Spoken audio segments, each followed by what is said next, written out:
Question number 2 of our ABE Quick Write says, what does Mr. White wish for and why?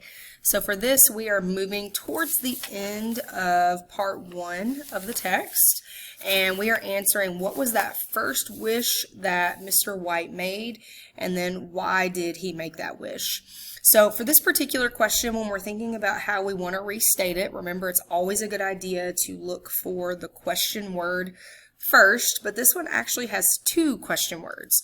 Remember, our question words are who, what, when, where, why, and how. In this particular question, what is one of our question words and why is one of our question words. So when we are restating that question, we're going to make sure that we leave those words out. So we're going to take what's left right here in the middle and use that to restate and answer this question. Hopefully you remembered from the text that Mr. White's first wish was for 200 pounds, so I included that first. Mr. White first wishes for 200 pounds.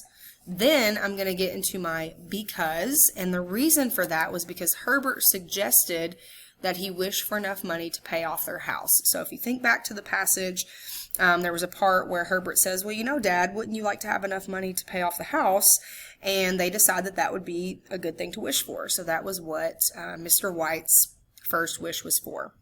Mr. White wishes for 200 pounds because Herbert suggests that he wished for enough money to pay off the house.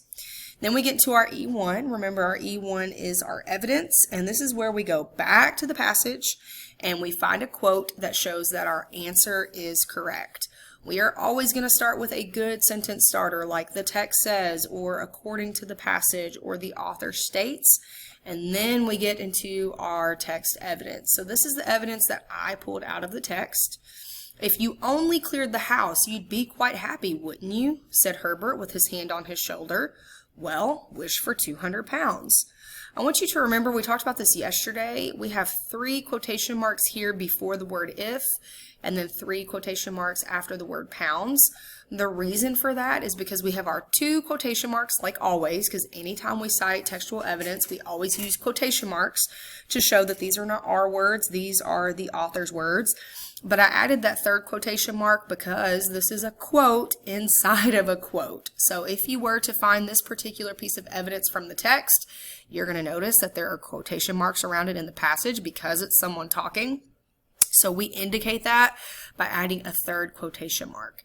I want to make sure that for our E1 here, I think it could be really tempting to use that really short quote where Mr. White says, I wish for 200 pounds. Yes, that does show that he wished for 200 pounds, but that doesn't explain why he wished for 200 pounds. And remember, the word why was part of our question. So really the best piece of evidence to use here is this quote from Herbert where he's actually telling his dad that he should wish for 200 pounds. Our explanation here is pretty straightforward. We really didn't have to read between the lines too much to figure out why Mr. White wished for the 200 pounds. I did give you a sentence starter that says this evidence shows. Remember, in that first part of our E2, we're really just reiterating what we were trying to prove in our answer. So this evidence shows exactly what Mr. White wished for because it tells us right here, wish for 200 pounds. And then I elaborated a little bit more because remember, our E2 should be at least 2 sentences by saying that he, talking about Mr. White, listened to Herbert and wished for enough money to pay off the house, which again is what we were trying to prove in our E1. So don't forget, E2 should be at least 2 sentences long, and they should help to explain your answer. Again, like I said with the last question, your answer does not have to be word for word the same as mine, but you are welcome to make changes if you think you need to. What I am looking for is a correctly restated answer with the word because somewhere in there. Evidence that is cited directly from the text with a good sentence starter, and then E2s that are at least 2 sentences long. So make changes if you need to, and then move on to the final question of our ABE Quick Write practice.